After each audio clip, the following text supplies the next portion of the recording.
오늘 설교 제목은 Speak Up and Craving이라는 설교 제목으로 함께 나누도록 하겠습니다. 다시 첫 주 우리 9월에 나눴던 설교 말씀으로 돌아가서 벌크업 그리고 커팅이라는 말씀을 제가 강론하였습니다. 벌크업 뭡니까? 증가되는 거죠. 교회 사이즈가 불어나요. 그리고 커팅 그 안에 교제가 일어나고요. 연합이 있고요. 또 떡을 떼면서 예수님을 기억하고 사명이 각자에게 분배가 돼요. 그리고 거기서 멈추지 않고 그 일을 잘 하기 위해서 무엇을 합니까? 바로 기도하는 것이죠. 그 기도가 공동체의 영성이기 때문에 우리가 기도를 하는 것이죠. 그리고 2주차로 넘어가서 설교 제목 기억나시나요? 스텝 업, 분발해야 된다. 그리고 그 분발함의 목적은 바로 케이터링. 이것이 자발적인 우리가 형제를 돕는 방식으로 나타나는 것. 그리고 그것이 거기서 그치지 않고 외부로 나아갈 때 제자들이 어떠한 기적을 벌입니까? 스탠드업. 어떤 일이 일어나죠? 일으키잖아요. 안진뱅이를 40년 동안 그 미문이라는 곳에서 슬프게 외롭게 처량하게 놓여있던 그 사람을 베드로와 요한이 보고 일으킵니다. 그리고 그 일으키는 기적을 통해서 카빙, 예수님의 이름이 새겨지는 것. 자, 이방인에게 선포되어진 하나님의 말씀이 유효하다는 것을 어떤 것을 통해서 드러내셨습니까? 바로 성령이라는 그 에이전트를 통해서 방언이 임하자 14개의 각각의 다이얼렉트를 가지고 말하기 시작하는 것. 그것은 단순히 방언을 받은 것이 성령을 받았다는 표시에서 그치는 것이 아니라 하나님께서 유대인에게만 있었던 그 말씀을 이제 이방 민족에게 다 널리 알리고자 하시는 구원 역사의 서정이다. 구원 역사의 시작이다라는 것을 알리려는 겁니다. 자, 그런데 오늘 본문은 이방인에게 일어났던 그 구원의 역사들 가운데 이제 베드로와 요한이 Jews, 유대인의 신분을 가지고 자신의 동족에게로 다시 나아갑니다.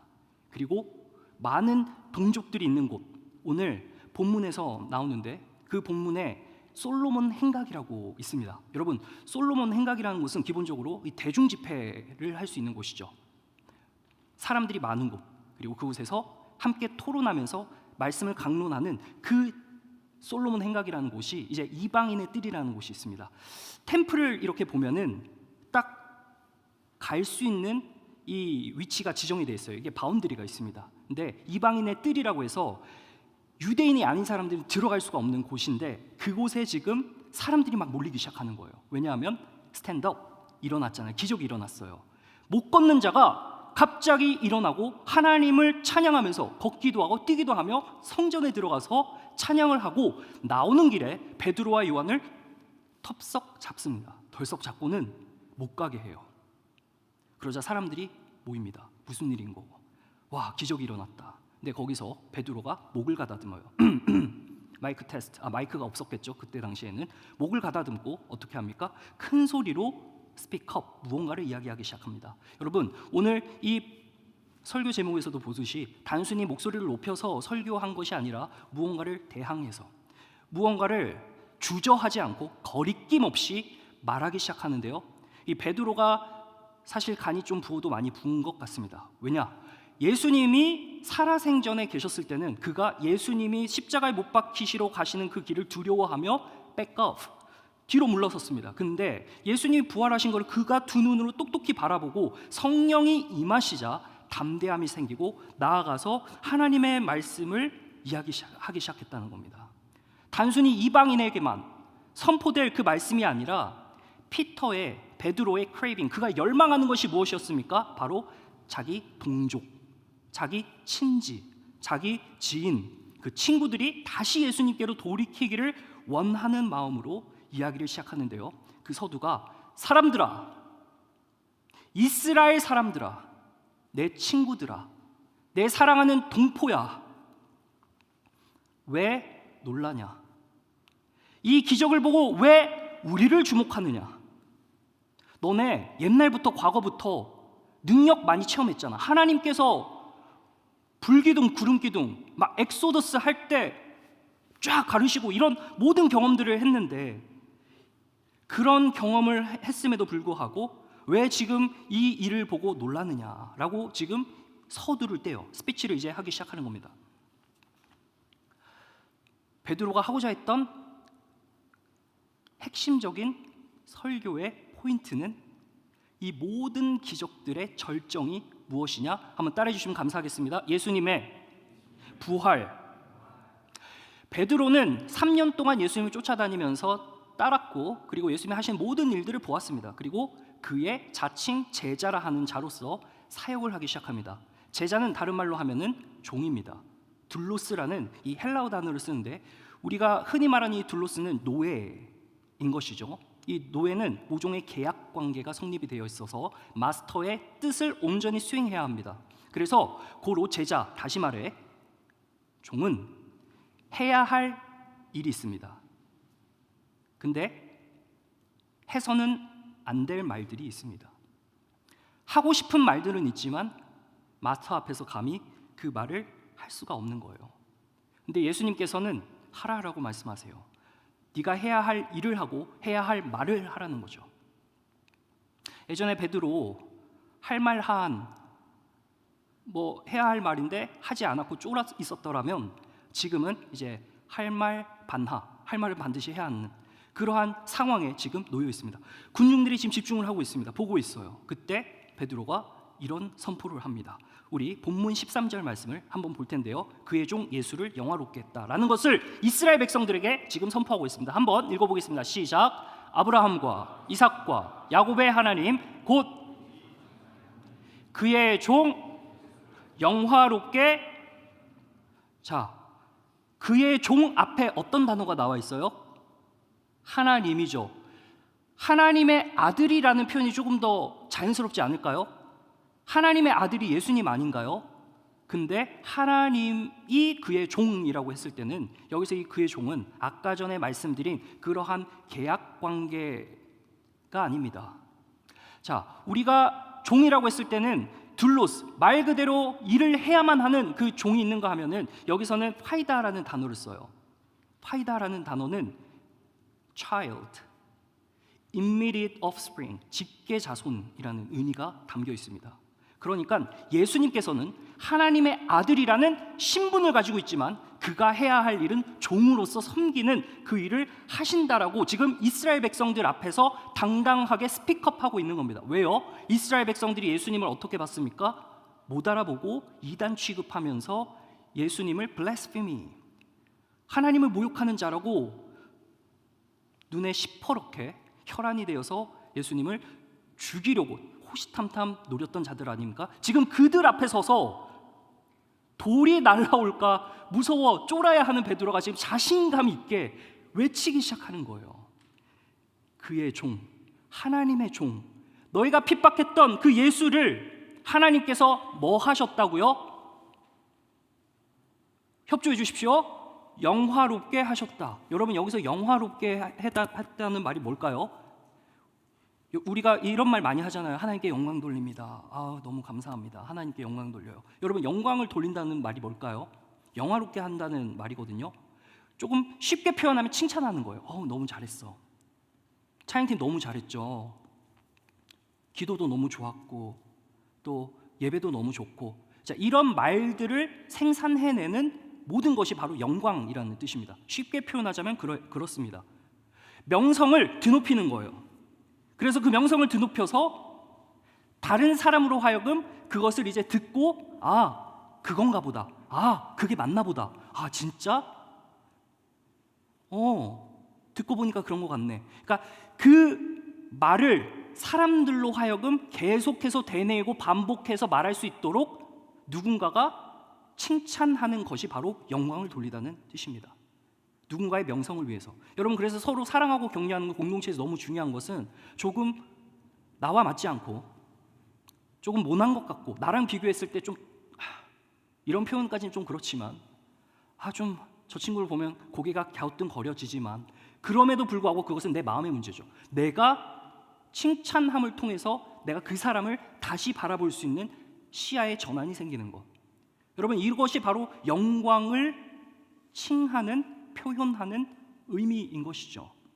이사야서 42장 1절을 볼까요? 이사야 42장 1절을 보면 이런 말씀이 나옵니다. 한번 노란색까지만 읽어보겠습니다. 시작. 내가 붙드는 나의 종. 내 마음에 기뻐하는 자 곧 내가 택한 사람을 보라. 내가 무엇을요? 나의 영을 누구에게 주었어요? 그에게 주었다. 그러니까 이거는 750년 전에 예수님에 대한 예언이에요. 예수님께서 종으로서, 여기서 말하는 이 종은 이사야서 53장을 보면, 우리 10절을 한번 볼까요? 10절을 보면 이런 말씀이 나옵니다. 여호와께서 그에게 상함을 받게 하시기를 원하사 질고를 당하게 하셨대요. 그러니까 고통을 허용하신 거예요. 너 내가 해야 할 일, 구약 시대에 매번 반복해서 정말 이들을 구원하려고 했지만 이 이스라엘 백성들은 어떻게 된 모양인지 매번 나를 등지고 나를 향하지 아니하고 나의 마음에서 멀어졌지만 이제 사랑하는 내 아들아, 너가 그 일을 수행해 주기를 바란다. 그래서 종으로 가서 고난을 받아라. 여러분, 그래서 우리는 예수님이 종이라고 할 때는 항상 어떤 표현을 떠올려야 하냐? 한번 따라해주면 감사하겠습니다. 고난의 종. 고난의 종인 거예요. 그렇다면 오늘 지금 베드로가 이야기하고 있는 이 말씀의 뜻은 무엇일까요? 그의 종 예수를 영화롭게 하셨다. 이스라엘 백성들아, 봐라, 너희가 못 박았던 그 예수님께서 살아나셨다. 하나님께서 그를 높이셨다. 하나님께서 그에게 부활을 허락하셨다. 한번 따라해 주시면 감사하겠습니다. 고난을 영광으로 바꾸셨다. 여러분, 우리 삶 속에 여러 가지 어려운 일들과 또 무수한 태스크가 놓여 있습니다. 그것 가운데서 좀 여러분의 일하는 것을 조금 한번 공감해 보기 위해서 제가 일주일 동안 일을 하면서 어떤 부분이 조금 어려울까 생각을 해봤어요. 근데 이거더라고요. 일이 딱 있으면 그 일 하나 딱 끝내놓고 다음 일을 하면 좀 괜찮아요.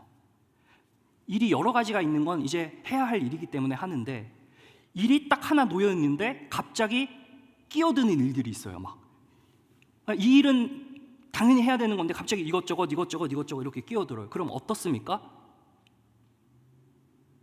표정에서 보이네요. 화나거든요. 짜증이 나거든요. 이 스트레스 수치가 확 올라가요. 그러니까 그때서부터 이제 마음이 막 쪼개기 시작하고 분할되기 시작하고 막 이제 삐약삐약 소리 나오고 막 그러잖아요. 우리가 표현은 그렇게 막 거칠게 하진 않을지라도 마음이 되게 불편한 거죠. 그러한 고난들이, 그러한 어려운 형편들이 이제 우리 삶 가운데 그냥 고스란히 너무나도 팽배해 있습니다.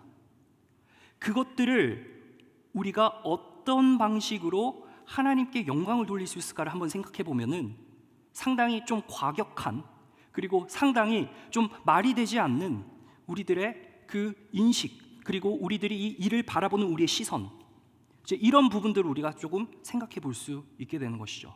여러분, 예수님께서는 고난 당하신 분이신데 그분은 더 높아지실 수 없는 분이시기 때문에 더 낮아지실 수 없는 자리로 내려왔습니다. 다시 말합니다. 예수님께서는 그의 영광이 너무나도 높으시기 때문에 더 이상 높아지실 수 없는 그분이셨습니다. 그러나 우리의 죄를 짊어지기 위해서 낮고 낮은 자리, 더 낮아질 수 없는 자리에 오셨습니다. 그래서 예수님께서 이렇게 말씀하시죠. 인자가 온 것은 섬김을 받으려 함이 아니라 도리어 섬기려 하고 자기 목숨을 많은 사람들의 대속물로 주려 한다라고 하는 것이죠. 그러나 이스라엘 백성들은 어땠습니까? 저마다의 그 어떤 어깨뽕이 있지 않습니까, 여러분? 이스라엘 백성들 어떤 어깨뽕이죠? 선민의식.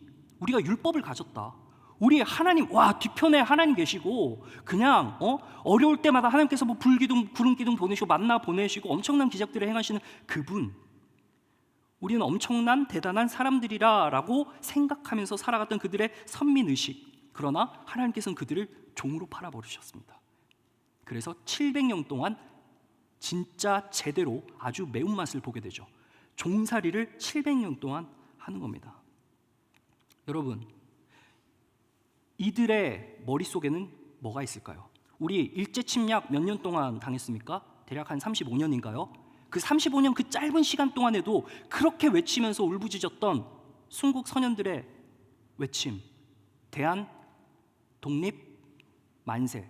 35년밖에 안 되는데 반대로 생각해 보십시오. 700년이라는 세월 동안에 이스라엘 백성들 머릿속으로 아주 뚜렷하게 새겨진 그것이 무엇입니까?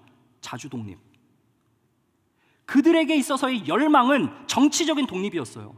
예수님께서 정치적인 독립을 이루실 figure라는 어떠한 모습들이 보여지기 시작해요. 기적을 베풀어요. 사람을 살립니다. 안진뱅이를 일으켜요. 여러 가지 말씀으로 엄청난 권위를 사람들에게 보여주십니다. 아, 이제 됐다.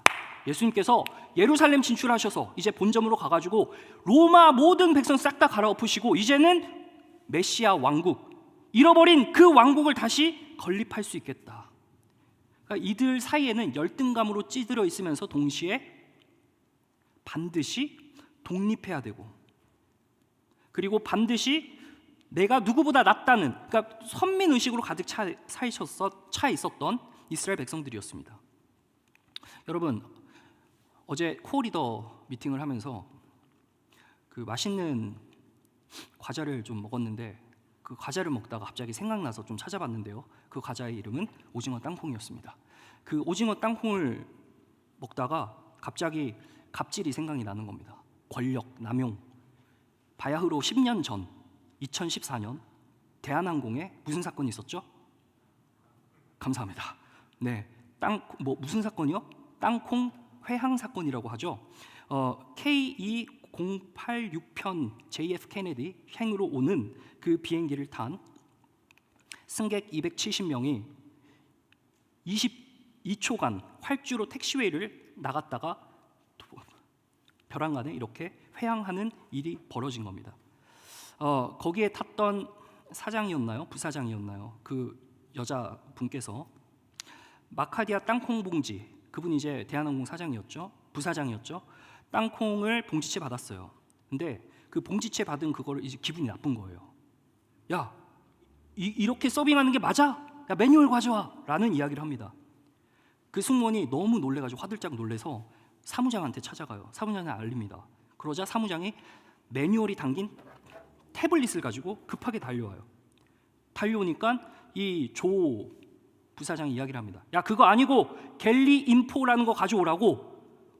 태블릿 PC 말고 뭐 하는 거야? 하면서 성을 냅니다. 가져와요. 딱 가져오니까 파일철로 사무장 손등을 3번을 치면서, 야, 아까 서비스했던 그 땡 데려와. 그리고 비행기 돌려.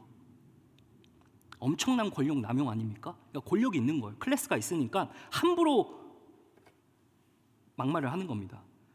박 사무장이 이렇게 이야기합니다. 저희 비행기가 활주로에 이미 들어서서 돌리기가 어렵습니다. 그러자 그분께서 이렇게 이야기를 해요. 지금 너 장난해? 내가 누군지 알아? 무릎 꿇어. 그리고 사과해. 그리고 너 승무원 무릎 꿇고 내가 아까 전에 가지고 오라는 거 무릎 꿇고 가져와. 라는 엄청난, 그래서 이게 장안의 화제가 됐었습니다. 여러분, 처음에는 이게 기분 나빠서 시작된 일이거든요. 근데 자존심을 부리다가 권력 남용의 자리까지 나아가게 되는 것이죠. 그러니까 자기의 영광이 무수하다고 생각하는 거예요. 자기의 자리가 영원하다고 생각하는 거죠. 근데 그 같은 해 삼성가에 있는 이부진 자매님께서 이런 일이 있었는데 전혀 다른 이야기입니다. 2014년에 2월 82세 모범택시 기사가 있었는데요. 그 택시 기사가 장충동 신라호텔을 이렇게 잘못 밟아가지고 돌진을 했어요. 그리고 회전문을 들이받아서 승객 4명이 다칩니다. 회전문은 완전히 갈아엎어졌습니다. 회전문 제작 기간만 4개월에서 5개월이 걸렸다고 합니다. 그 조사를 해보니까 택시기사 아저씨는 급발진을 주장을 했지만 결국 경찰은 그 택시기사 아저씨의 운전 부주의로 결론을 내려버렸어요. 5천만 원 한도의 책임 보험이 가입은 되어 있지만 그 회전문을 포함한 모든 부대 수리 비용이 약 5억 원이 들었다고 합니다. 자, 그 일이 딱 있자마자 그 이부진 사장님께서 이제 커뮤니케이션 팀과 부사장을 데리고 그 집을 찾아가 보라고 합니다. 그 집을 찾아가서 형편이 어떤지 한번 보라고 해요. 그래서 형편을 딱 살펴보고 와서 보고를 합니다. 야, 이거는 도저히 변상할 형편이 안 됩니다. 그러자 4억 원을 그냥 까주는 일이 일어난 거죠. 여러분, 이 두 가지의 동년에 일어났던 이 아주 다른 사건을 보면 우리가 한 가지 볼 수 있는 게 있습니다. 사람마다 저마다의 영광이 있고 사람마다 저마다 직책에 따른 본인이 낼 수 있는 힘이 있고 파워가 있습니다. 그런데 그것을 내려놓는 방식으로 섬기지 못하면 결국 누군가를 힘으로 굴복시키는 방식으로 나타나게 돼 있어요. 세상은 우리를 굴복시키려고 합니다. 종으로 만듭니다. 그러나 하나님은 우리를 당신의 종으로 만들기 위해서 하나님이 우리에게 굴복하셨습니다. 하나님의 사랑은, 그 하나님의 힘은 자기 자신을 굴복시키는 방식으로 우리에게 나타난 사랑이라는 것이죠. 사랑하는 가영용사 청년 여러분, 오늘 베드로는 이스라엘 백성들을 향해서 이렇게 이야기를 합니다. 예수님의 고난을 하나님께서 영광으로 바꾸셨다. 청년 여러분, 여러분의 어려운 삶 가운데서도 하나님께서는 여러분의 삶을 변화시켜가고 계실 뿐만 아니라 그 삶 가운데서 영광 받으시길 원하시는 줄 믿으시기를 축원합니다. 주님께서는 자신의 어려움을 견뎌내시고 우리들을 위해 십자가에 못 박혀 죽으셨는데 그 사랑을 우리들에게 표현하시고 이제 우리들을 통해서 그 일을 해 나가기를 원하시는 거죠. 여러분, 마가복음 10장 37절의 말씀을 한번 보면요, 제자들이 예수님께 그렇게 많이 배웠는데 어떻게 합니까? 정신 못 차리고 한다는 소리가, 주님, 예루살렘 등판하시고 정치계에 입문하시면 우리 좌의정, 우의정 하나씩 자리 주십시오. 뭡니까? 제자들도 예수님 그렇게 본 거예요. 권력의 싸움으로 본 거예요. 힘의 겨루기로 본 거예요. 세상의 힘의 논리로 본 거예요. 그러나 예수님께서는 어떻게 합니까? 곧장 무엇이라 말씀하시냐? 야, 나 죽으러 가. 나 이제 죽으러 가는데 3일 만에 살아날 거야. 그러자 제자들의 반응, 깜놀, 그리고 근심하기 시작합니다. 이게 우리의 모습 아닌가요, 여러분? 누군가 옆에 있으면 좀 안심되는 사람이 있잖아요. 예를 들어 봅시다. 리더가 일을 맡아서 일을 하고 있으면 옆에서 보는 팀원은 나름의 안정감을 느껴요. 근데 그 리더가 부재할 때 그 팀장이 리더의 일을 해야 된다고 생각을 해보십시오. 그러면 얼마나 부담이 되겠어요? 안 그런가요?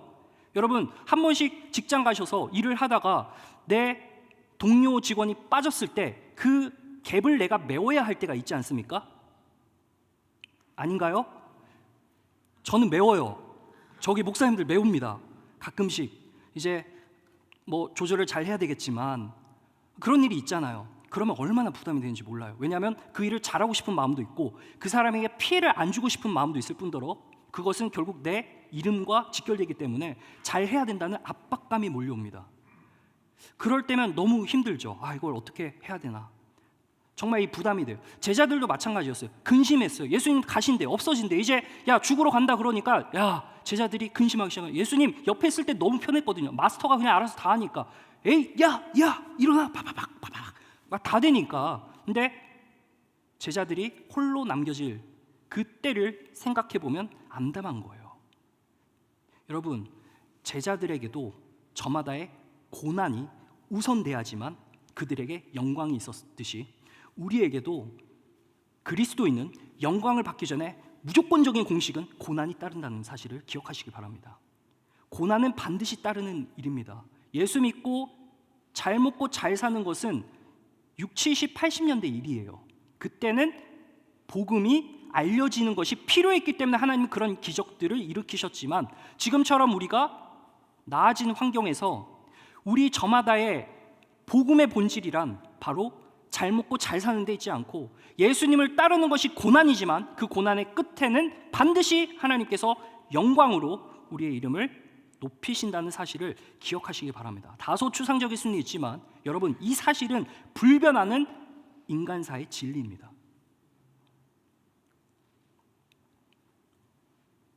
베드로는 이어서 백성들에게 이렇게 스피크업합니다. 16절 한번 보겠습니다. 예수로 말미암은 믿음이 완전히 낫게 했다. 자, 한번 조금 긴데요. 자, 노란색 글씨부터 한번 읽어보겠습니다. 예수로, 저기서부터 시작. 예수로.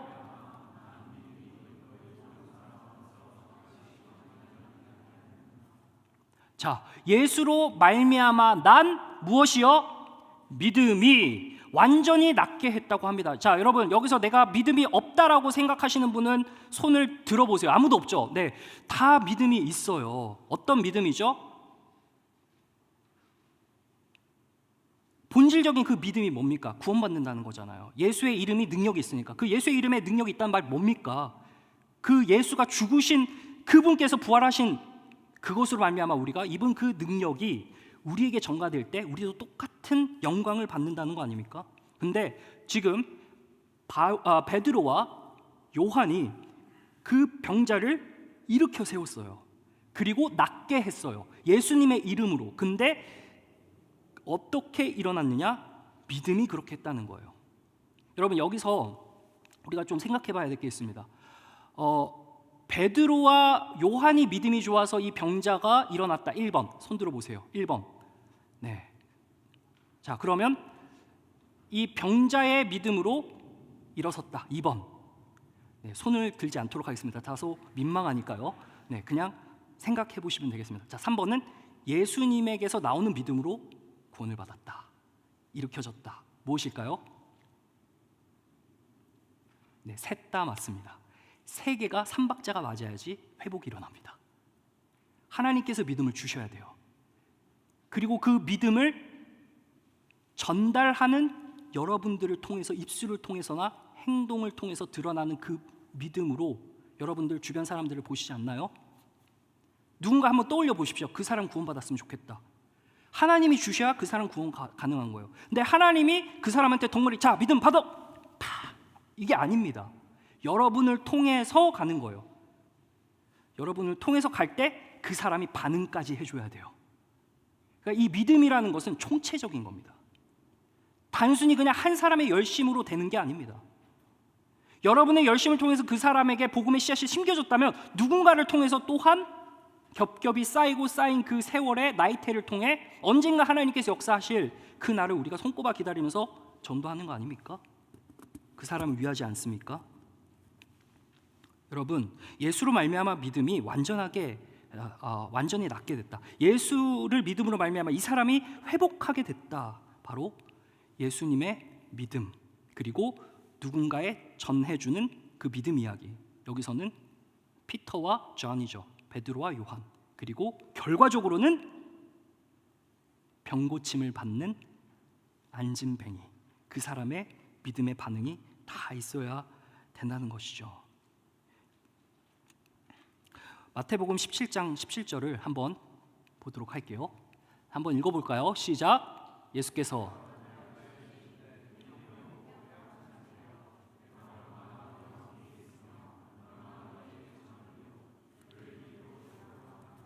제자들이 예수님께 능력 받아가지고 나가서 일을 하기 시작합니다. 해야 할 일을 하기 시작해요. 그런데 귀신 들린 사람을 고치지 못하는 거예요. 그러니까 예수님께 그 귀신 들린 사람 데리고 가요. 예수님한테 완전 깨집니다. 뭐라고 해요? 야, 장난하냐? 믿음이 왜 이렇게 없냐? 네가 쫓아내지 못하는 이유는 단 한 가지다. 그것은 바로 믿음이 작기 때문이다. 여기서 믿음이 작다는 얘기는 퀀티티적인 그런 부분이 아니에요. 믿음이 많고 적음의 그런 이야기가 아니고요. 원어를 보시면 믿음이 결핍됐다는 거예요. 믿음이 결핍된 거. 여러분 생각해 보시오. 귀신 들린 사람 앞에 갔으니까 기선제압 당하지 않겠습니까? 가만히 있는데 막 눈이 막 충혈돼가지고 입에선 거품 물고 예수 이야기하니까 막 이렇게 덤비면 무섭지 않겠어요? 저 어렸을 때 제가 아직까지 생생하게 기억나는 게 아버지가 성경책을 들고 그때 당시에는 이 성경책이 이런 식으로 안 되어 있었어요. 이게 오픈이 되어 있었습니다. 그리고 빨간색 아시죠? 아시는 분들 아실 겁니다. 이걸 딱 들고 이제 가요. 엄마랑 저랑 누구 집에 간대요. 근데 가는데 그 집에 가서 마주할 그 사람이 나와 있는 거예요. 근데 막 돌아다녀요. 돌아다니는데 좀 이상해요. 범상치가 않아. 막 뛰어다녀요. 약간 슬립백 느낌으로다 막 이렇게 뛰는데 되게 무서웠어요. 가가지고 예수를 이야기를 하는데 막 거품을 물고 야 이게 귀신 들린 건가? 뭐 현대의학으로 말할 것 같으면 조금 정신병 내지는 어떤 신경성 장애 뭐 이런 걸로도 정의를 할 수 있겠지만 아무튼 예수를 외치니까 막 거품 물고 했던 그런 기억이 제 어렸을 때 나거든요. 이것이 옛날에는 좀 비일비재했던 것 같아요. 그런데 거기서 예수님을 외치고 예수님의 이름으로 물러가라 이러면서 이제 축기 사역이라고 하거든요. 귀신은 막 물리치고 그러는 부분에서. 근데 힘이 너무 세. 귀신 들린 사람들이요. 그래서 좀 깜짝 놀랐습니다. 제 친구의 아버지가 다리를 이렇게 절뚝절뚝 걸으시면서 걸어 다니시는데 왜 그랬냐면은 목사님이 하시는 저기 용인 쪽에 있는 교회에서 이제 저기 유리 보시면 뒤에 보시면 저기 잠옷실 있잖아요. 저런 곳에서 이제 한 여자 청년을 이렇게 귀신이 들려가지고 잡고 이렇게 있는데 남자 4명이서 팔다리를 붙잡고 있었어요. 근데 힘이 어찌나 센지 팡 뚫고 그 목사님을 탕 치면서 머리로 유리를 깨고 이렇게 나아갔던 그런 일이 있었어요. 그러니까 힘이 너무 센 거예요. 그러니까 웬만해서는 이게 감당이 안 되는 거야. 제자들도 그때 당시 1세기에는 귀신 들린 사람 얼마나 많았겠습니까? 깜짝 놀래가지고 기선이 제압당해서 못 고치니까 예수님께서 책망하신 거예요. 야, 내가 언제까지 너네와 함께 있어야 하겠냐. 그러니까 차라리 예수님께서 이렇게 말씀을 하시는 거죠. 요한복음 16장 7절을 보니까요, 이렇게 말씀을 하시는데요. 요한복음 16장 7절, 내가 너희에게 실상을 말하노니 내가 뭐라고 나옵니까? 도와주세요. 내가 떠나는 것이 감사합니다. 너희에게 유익이라. 왜요? 마스터가 없어야 되거든요. 그래야 야성이 길러집니다. 물론 예수님께서 계셨을 때 많은 걸 가르치시고 보여주셨지만 제자들이 이런 식으로 돼서는 안 되겠다라고 예수님께서 느끼신 것 같아요. 여러분, 예수님께서 주신 믿음으로 반드시 회복이 일어나는데 그것은 누군가의 야성을 통해서 되어집니다. 우리의 믿음이 온전하지 않을 때 누군가에게 복음을 전한다는 건 불가능한 일입니다. 누군가에게 좋은 말이 나오는 것도 불가능한 일이에요. 왜냐하면 에너지를 소모해야 되니까, 에너지를 써야 하니까. 그렇지 않습니까? 저도 말을 많이 하는 사람이다 보니 목사님들끼리 있으면 말이 없습니다. 못 느끼시겠지만 여러분들에겐 제가 최선을 다하고 있습니다. 아이인데, 거의 아이인 것 같은데 이제 말을 한다는 건 거의 고통이 가까운 수준인데 말을 막 하고 나서 교육자실 딱 들어가면 이제 침묵이에요. 침묵. 말을 안 해요. 하기도 싫고 막 그냥 듣는, 귀동냥하고 그러고 있습니다. 여러분, 주님께서 오늘 우리에게 믿음을 주시고 그 믿음을 여러분을 통해 이어나가시기를 원하신다는 사실을 기억하시기를 주님의 이름으로 축원합니다. 마지막 하나 더 살펴보고 마치도록 하겠습니다. 베드로가 외쳤죠. 뭐라고 외쳤느냐? 회개하고 돌이켜 죄사함을 받으라 라고 결론적으로 이야기를 합니다. 자, 오늘 말씀 19절인데요 거의 다 왔습니다. 자, 여러분 조금만 버텨주세요. 자, 19절 다 함께 시작. 그러므로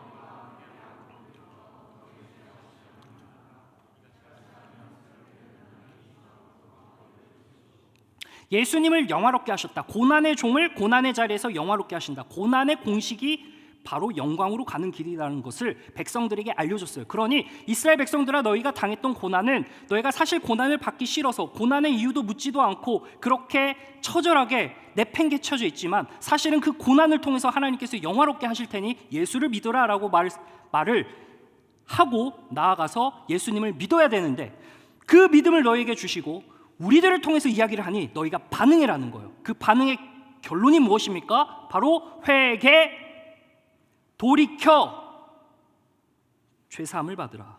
여러분 잘 보셔야 합니다.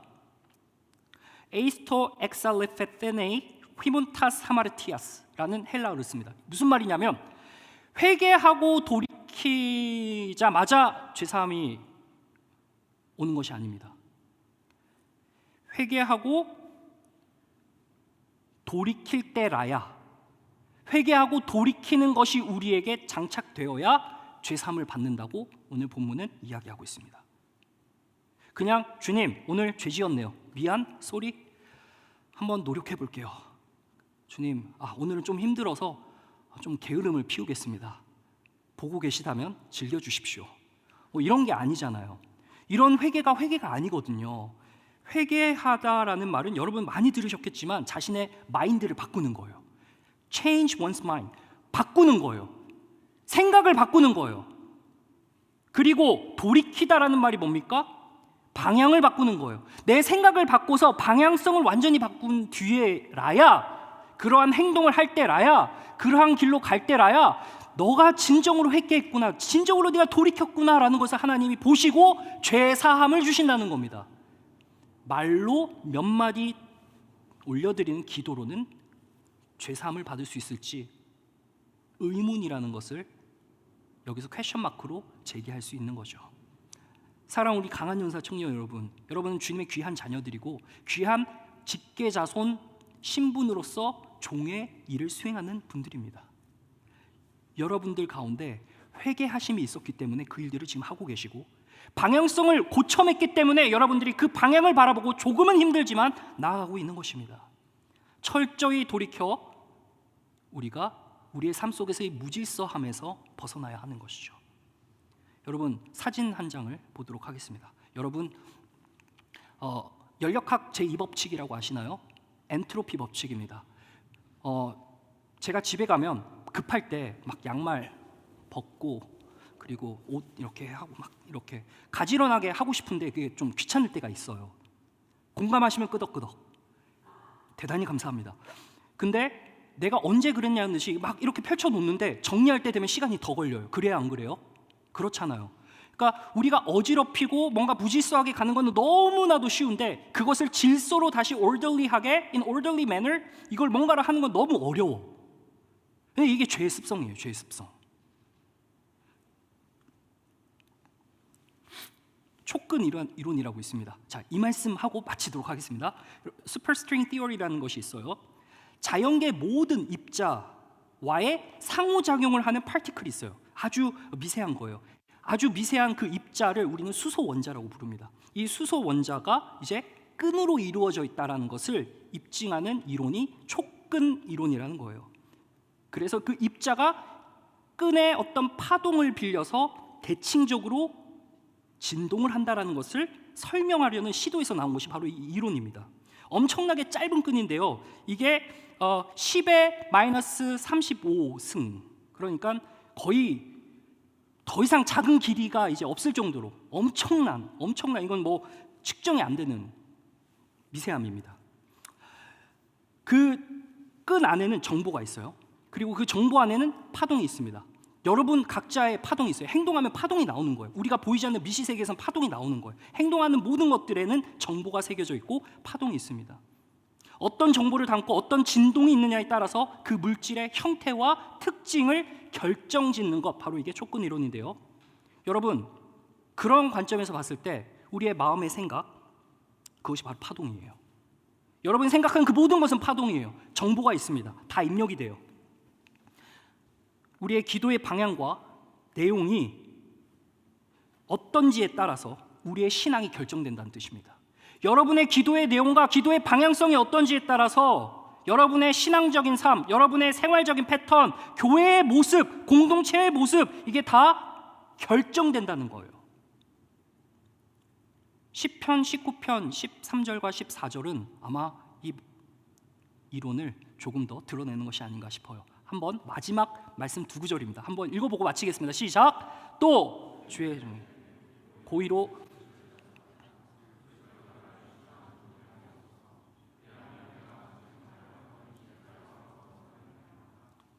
나의 반석이시오.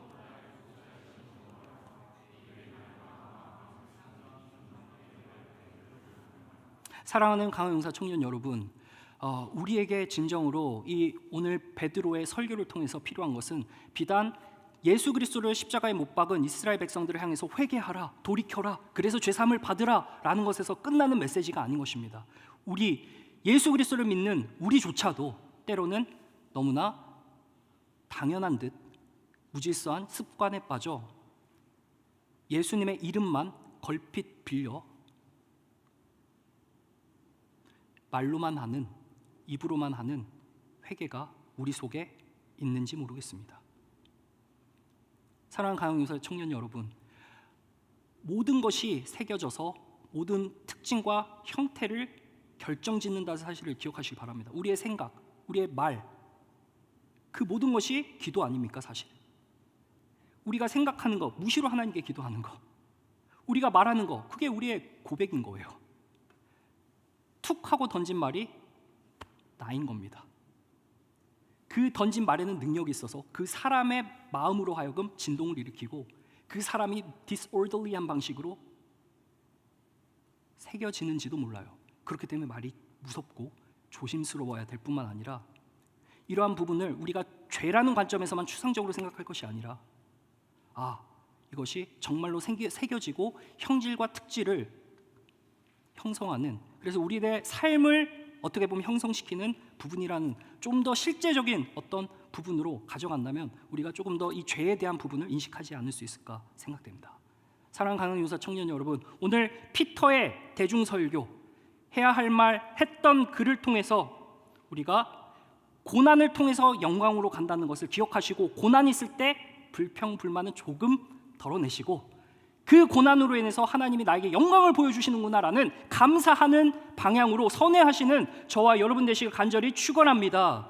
예수님께서 믿음을 주시고 그 믿음으로 회복되어지는 역사가 여러분들을 통해서 일어날 뿐만 아니라 여러분들의 그 입술의 고백과 말과 습관과 모든 패턴이 올더리하게 가지런하게 나아갈 때에 주변에 있는 사람들이 반응하게 됩니다. 더 나아가서 개인뿐만 아니라 공동체가 질서된 정렬한 방식으로 나타난다는 이 사실을, 하나님의 이 공식을 기억하시는 저와 여러분 되시길 주 예수 그리스도를 간절히 축원합니다.